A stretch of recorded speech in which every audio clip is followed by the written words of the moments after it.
7월 4일 목요일 김유정의 톡톡 동해안입니다. 국보인 석굴암이 있는 경주 토함산에서 흰남노 이후 24곳의 산사태 흔적이 확인되면서 당국이 2차 피해를 막기 위한 복구에 총력을 쏟고 있는데요. 그런데 토함산의 지형 자체가 산사태에 취약한 구조라는 전문가 분석이 나왔습니다. 지형학자 민석규 박사와 자세히 알아보겠습니다. 박사님 안녕하세요. 안녕하세요. 네, 토함산의 태풍 흰남노 이후에 지금 24곳의 산사태 흔적이 발견되면서 현재 응급 복구가 이뤄지고 있는데요. 특히 석굴암 위쪽에도 산사태가 있어서 자칫 국보를 덮칠 수 있다, 이런 걱정을 하고 있습니다. 먼저 이 산사태가 발생하는 원인은 어떻습니까? 이제 산사태는 태풍 흰남노나 또 다른 태풍들처럼 비를 많이 가진 그 태풍이 들어왔을 때 집중호우로 그 지반이 약해진 상태에서 풍화층 사이에 이제 많은 물이 스며들어 가지고 윤활유 역할을 하게 되면 네. 이 경사진 곳에서는 토사가 한꺼번에 바위와 함께 무너져 내리는 현상이에요. 네. 그래서 이게 산사태 현장에 만약에 사람이 있었다면 절대 피할 수가 없습니다. 순식간에 일어나는 일이라. 네. 지금 토함산에 이렇게 산사태 피해가 나고 있는데 또 남산이 있잖아요, 경주에는. 네. 남산과 토함산은 모두 이렇게 화강암으로 이루어진 산인데 유독 토함산이 지금 24군데는 산사태가 발생했을 정도로 좀 취약한지 궁금합니다. 그 같은 화강암 산인데도 사실 토함산의 경사가 남산보다 더 가파르고 그 유독 산사태가 많이 발생하는 그런 지형적인 이유가 있어요. 네. 그래서 토함산을 이루고 있는 화강암이 남산 화강암보다 전리, 네. 그러니까 바위에 금이 간 거거든요. 네. 훨씬 더 많이 가 있고요. 그래서 풍화가 잘 돼. 음. 흙과 바위가 섞인 그런 풍화층이 급경사에 토함산을 이루고 있기 때문에 산사태가 잘 일어난 거고요. 네. 남산 같은 경우에는 이 바위와 흙이 섞인 풍화층이 거의 발달하지 않고 바위가 노출된 이제 돌산이기 때문에 네. 산사태가 잘 발생하지 않습니다. 그렇군요. 지형적인 이유로 산사태에 좀 취약하다라는 말씀해 주셨는데 그리고 앞서 얘기하셨듯이 토함산의 내부 구조가 예, 전리로 나뉘어 있어서 산사태 취약하다 이런 얘기도 있더라고요. 그렇습니다. 이쪽에 그 구조 지형적인 면에서 보면은요. 우선 토함산 서쪽에는 경주, 울산을 잇는 넓은 들판이 자리하고 있어요. 네. 그거는 바로 이 울산 단층이 바위를, 그러니까 지각을 잘게 그 부숴놨기 때문에 네. 풍화 침식이 빨리 돼가지고 이제 들판이 만들어진 건데 네. 이 울산 단층의 한 가지가 그 토함산 중턱을 지나고 있어요. 근데 얘가 역단층이에요. 네.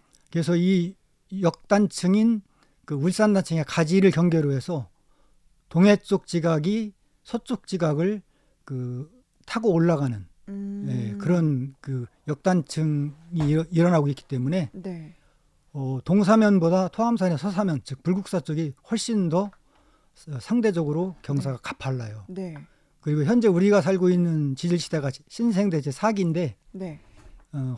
4기에 활동한 단층, 또 지각운동의 영향을 받아서 땅이 갈라진 선구조 이런 네. 것들이 토함산 서쪽 사면에 집중돼 있어요. 그러니까 무슨 말씀이냐면 네. 토함산이 신생대 3기하고 4기를 거치면서 네. 지각 변형을 심하게 받았고 이런 지각의 힘에 의해서 토함산이 전리가 조밀한 네. 산이 된 겁니다. 그래서 마치 사람이 화강암 벽돌을 쌓아놓은 것과 같은 그런 내부 구조를 이루고 있는 것으로 추정이 돼요. 그렇군요. 그런 좀 구조적인 문제도 짚어주셨는데 이 토함산이 이렇게 가파른 경사를 갖는 화강암 산인데 풍화층이 잘 발달한 지형인 이유가 있습니까? 모든 바위의 풍화에는 수분, 즉 물이 필요하거든요. 네. 그런데 이 해발 745m의 토함산 동사면에는요, 그 경주에서 동쪽으로 흐르는 하천 중에 가장 큰 대종천의 그 지류들이 많이 시작이 됩니다. 네. 그래서 이 대종천의 골짜기를 타고 동해의 습한 바람이 토함산으로 불어오기 때문에 동사면은 공기의 습기가 상대적으로 많아요. 네. 그래서 일교차가 큰 가을이나 봄에는 안개도 자주 끼는 그런 습한 환경이 된 건데 네. 이 습한 그 수분이 네. 조밀하게 발달한 전리를 따라서 틈으로 스며들어서 결국 그 바위를 부수, 네. 즉 우리가 이제 풍화라고 그러는 현상이 네. 일어나기 때문에 동사면 쪽이 두꺼운 풍화층이 이제 형성이 되고 네. 그런 두꺼운 풍화층에는 아무래도 이제 비가 오면 수분이 저장이 잘 되겠죠. 네. 그래서 그 활엽수가 많이 자라게 됩니다. 음. 남산 같은 경우에는 거의 소나무만 자라고 있죠. 네네. 그건 풍화층이 거의 없기 때문이에요. 이렇게 풍화층이 많은 습한 환경이다라고 말씀해 주셨는데 이 토암산의 기후 자체도 좀 습기가 많은 지형이라고요? 예, 토암산 이 속해 있는 산맥을 우리가 불국사 산맥이라고 지정학에서 얘기하는데 네. 포항의 운제산부터 토암산 그다음에 그 울산의 방어진까지 이어지는 산줄기예요. 네. 뭐 태백산맥의 일부를 이제 나눈 거죠. 그런데 그 동해 바다에 있는 공기가 아무래도 육지에 있는 공기보다는 습하거든요. 네. 그래서 낮에 이제 태양 에너지가 쏟아지면 바다보다 육지가 먼저 가열이 됩니다. 네네. 그럼 뜨거워진 공기는 위로 올라가겠죠. 네. 그러면 그걸 메꾸기 위해서 동해에서 음. 상대적으로 습한 공기가 네. 토암산 쪽으로 몰려오게 되는 겁니다. 그래서 그 동사면이 습한 환경이 되는 거고요. 네. 그 석굴암 올라가는 계단 옆에 꼭 저 계란처럼 생긴 동그란 화강암 바위가 큰 게 2개 있어요. 네.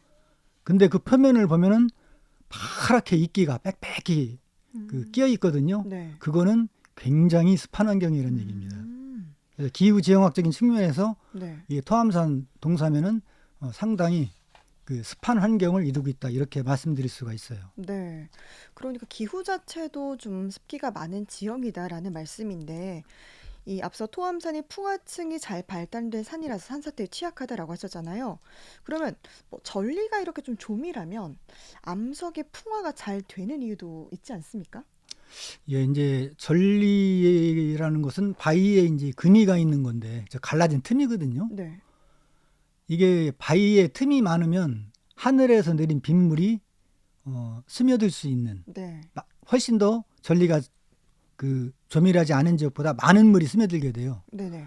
그러면 이 스며든 물이 결국 전리를 중심으로 해서 바위를 이제 풍화시키는 겁니다. 풍화를 우리가 쉽게 풀어서 얘기하면 바위가 썩는 거예요. 네.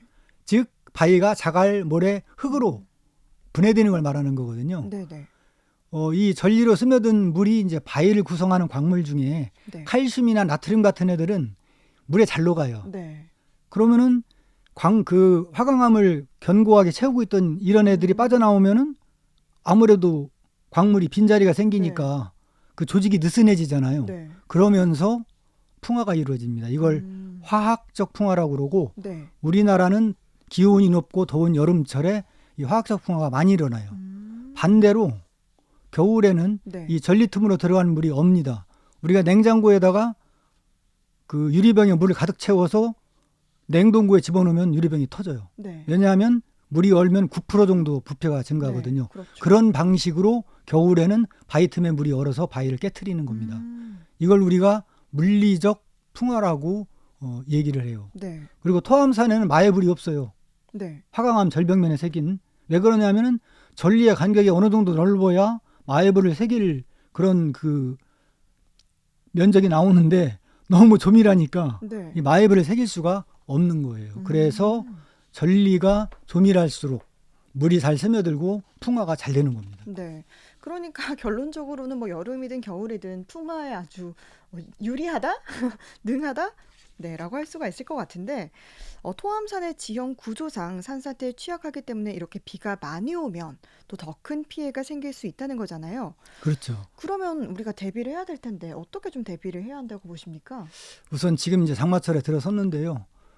단기적으로는 토암산의 내부 전리 구조를 바탕으로 해서 저 같은 전문가보다는 토목 전문가의 자문을 받아가지고 산사태 발생 지역들을 우선 복구해야 되고요. 네. 그리고 가장 기본적이면서 지속 가능한 대책은 숲을 잘 가꿔서 산의 생태계가 물을 저장하는 능력, 그걸 생태댐이라고 얘기를 합니다. 그것을 높이는 것이 아마 근본적인 대책이 될 거예요. 네. 이미 작년에 지구 온난화로 인해서 이상기후가 나타나면서 우리나라에서도 극한호우라는 그런 용어가 사용될 정도로 집중호우 현상이 자주 일어나고 있거든요. 네. 이 집중호우는 산사태를 유발시키는 가장 큰 이상기후 중에 하나입니다. 네.